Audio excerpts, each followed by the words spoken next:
अस्सलामुअलैकुम डियर तालिबात, हम मिर्ज़ा गालिब की गज़लियात पढ़ रहे हैं। हमने दोनों गज़लों के अशार की तशरीह देखी। आज हम इसके मश्की सवालात देखेंगे। सवाल नंबर पहला देखिए, मिर्ज़ा गालिब की दोनों गज़लों में मतले और मक्ते की निशानदही कीजिए। अच्छा, मतला किसको कहा जाता है और मक्ता किसको कहा जाता है? मतला के मानी है निकलने की जगह, और गज़ल का हर वो शेर जो हम काफ़िया और हम रदीफ़ हो और वो गज़ल का पहला शेर हो तो उसको हम मतला कहते हैं। इसके बाद हम मक्ता किसको कहते हैं? यानी जिसमें शायर जो हैं वो अपना जो है वो तखल्लुस इस्तेमाल करे तो इसको मक्ता कहते हैं। और ये शेर का आखिरी जो है वो गज़ल का आखिरी शेर होता है। तो अब गज़ल नंबर पहले और दूसरे गज़ल की हम मतला और मक्ता देख लेते हैं।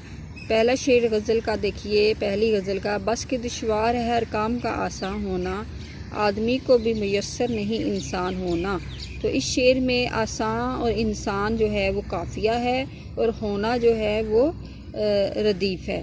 तो दोनों इस शेर के में रदीफ़ और काफ़िया जो है वो हम रदीफ़ और हम काफ़िया ये शेर है। तो इस वजह से ये गज़ल का पहला शेर है और इसको हम मतला कहेंगे। इसका आखिरी शेर देखिए, है उस चारा गर कपड़े की किस्मत गालिब, जिसकी किस्मत में हो आशिक का गिरेबां होना। यानी मक्ता जो होता है वो गज़ल का आखिरी शेर होता है। उसमें गालिब इसमें जो शायर होते हैं अपना तखल्लुस इस्तेमाल करते हैं, तो इसलिए गज़ल का आखिरी शेर जो है वो मक्ता कहलाता है। इसी तरह गज़ल नंबर 2 देखिए, इसका पहला शेर भी हम रदीफ़ और हम काफ़िया है। यानी किसी को देख कर दिल कोई नवाज संजे फ़गां क्यों हो ना हो, जब दिल ही सीने में तो फिर मुँह में ज़बां क्यों हो। तो यहाँ पे फ़गां और ज़बां हम रदीफ़ है और क्यों हो हम काफ़िया है। फ़गां और ज़बां जो है हम काफ़िया है और क्यों हो हम रदीफ़ है। तो ये गज़ल का मतला है, यानी पहला शेर है। और आखिरी शेर, निकाला चाहता है काम क्या तानों से तू गालिब, तेरे बेमहर कहने से वो मुझ तुझ पर मेहरबान क्यों हो। तो ये इसमें भी गालिब ने अपने तखल्लुस इस्तेमाल किया है, इस वजह से ये गज़ल का आखिरी शेर है और मक्ता है। दूसरा सवाल देखिए, पहली गज़ल के दूसरे शेर में मिर्ज़ा गालिब किस बात पर हैरानी का इजहार कर रहे हैं? पहली गज़ल के दूसरे शेर में शायर कहते हैं कि उसे अपने इश्क की दीवानगी पर हैरत है कि वो ख़ुद ही महबूब के कूचे में ना जाने का अहद करता है और ख़ुद ही फिर वहाँ चला जाता है।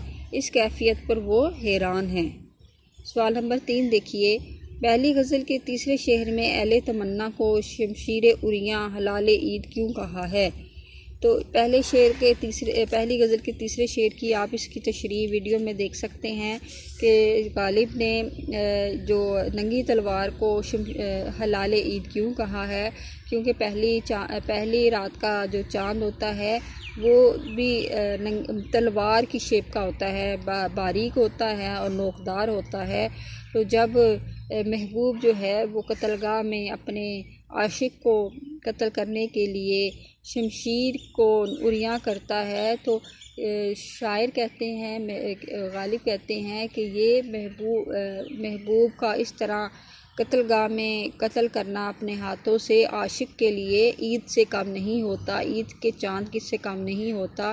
कि जिस तरह ईद का चाँद नज़र आता है तो खुशी का समा होता है, इसी तरह उरिया जो शमशीर को देखकर आशिक सादिक का दिल भी खुश व खुर्म हो जाता है कि वो अपने महबूब के हाथों कत्ल हो रहा है।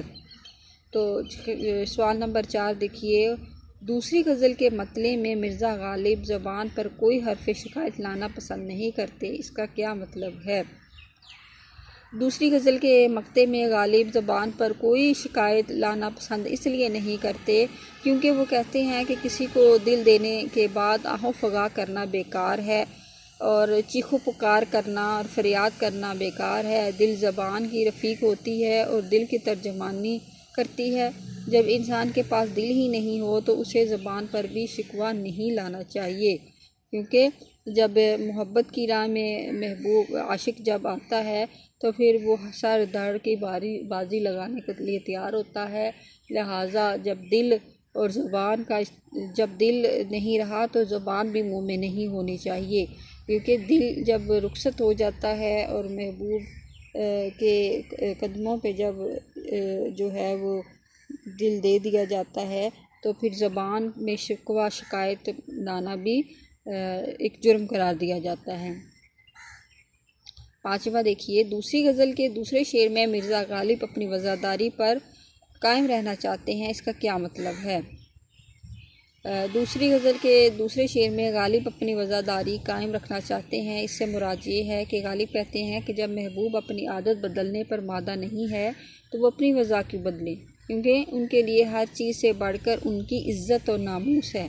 यानी यहाँ पर शायर जो है अना परस्ती की बात करते हैं और महबूब से वो आँखों में आँखें डालकर बात करना चाहते हैं और कहते हैं कि जब वो अपनी आदत नहीं बदलेगा तो हम अपनी आदत अपनी वज़ा क्यों बदलें, हम अपनी इज़्ज़त को खाक में क्यों मिलाएं।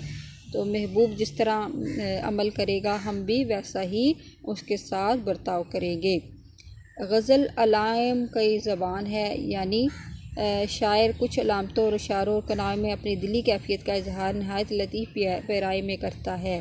दूसरी गज़ल के 5वें शेर के हवाले से बताइए कि आसमान किसकी अलामत है। शायर हज़रात आसमान को ही मुसीबतों और दुखों का ज़िम्मेदार समझते हैं। वो कहते हैं कि हर मुसीबत और परेशानी आसमान से नाजिल होती है और वो इंसानों को खुश देखकर खुश नहीं होता, इसलिए वह महबूब को आसमान से तशबीह देते हैं। तो आसमान जो है चूँकि तमाम मुसीबतों का मंबा होता है, तमाम परेशानियाँ जो हैं क्लासिकल शायर जो है वो क्या समझते हैं कि आसमान से नाजिल होती हैं। आसमान जो है वो हसद करता है ज़मीन में बसने वालों की खुशियों से, तो लिहाजा गालिब भी जो है शेर में जो है अलामतों और इशारों और कनायों से दिली कैफियत का इजहार करते हैं और वो कहते हैं कि हर मुसीबत और परेशानी चूँकि आसमान से नाजिल होती है तो वो इंसान को खुश देखकर खुश नहीं होता, इसलिए महबूब की भी यही खूबी है। लिहाजा आसमान से जब मुसीबतें नाज़िल होती हैं तो महबूब भी अपने आशिक को खुश नहीं देखता और वो किसी हीले बहाने से किसी तरीके से अपने चाहने वालों को वो तकलीफ़ देता रहता है। तो इस वजह से दोनों में जो है वो मुताबिकत पाई जाती है। मुजज़्ज़ा ज़ा तरकीब के मानी लिखिए। देखिए, दीवानगी, इश्क की शिद्दत, अहले तमन्ना, इश्क करने वाला, ज़ूदे पेशमा, बहुत जल्द पेशमा होने वाला, बहुत जल्द परेशान होने वाला, पाराए दिल, दिल का टुकड़ा, सदे रंग, हर रंग में हर तरह से, ईदे नज़ारा, बहुत खूबसूरत मंज़र यानी देखने की ख्वाहिश। तो सवाल नंबर 8 देखिए, मुजज़्ज़ा ज़ैर मिसरों की को असल लफ्ज़ की मदद से मुकम्मल कीजिए। आदमी को भी मुयस्सर नहीं इंसान होना, ना हो जब दिल ही सीने में तो फिर मुँह में ज़बां क्यों हो। तो सवाल नंबर 9 देखिए, मिर्ज़ा गालिब की दोनों गज़लों के दूसरे और छठे शेर की तशरीह कीजिए। तो तालिबात दोनों गज़लों की मैंने जो अशार की तशरीह आपको करवा दी है। सवाल नंबर 8 के लिए आप वीडियो को ओपन करेंगे और इसमें से गज़ल नंबर 6 जो है दूसरे और छठे शेर की तशरीह आप देखेंगे, सुनेंगे। और आपकी असाइनमेंट ये है कि आपने दोनों गज़लों की तशरीह जो है वो आपने रजिस्टर में लिखनी है और आपने अच्छा खुश ख़त लिखना है, साफ़ लिखाई में इमला की गलतियों के बग़ैर आपने अशार की तशरीह करनी है। अशार से रिलेटेड तशरीहात में अशार का इस्तेमाल करना है। तो अज़ीज़ तालिबात, उम्मीद है कि आपको समझ आ गई होगी। आज के लिए इतना ही काफ़ी है। अल्लाह हाफ़िज़।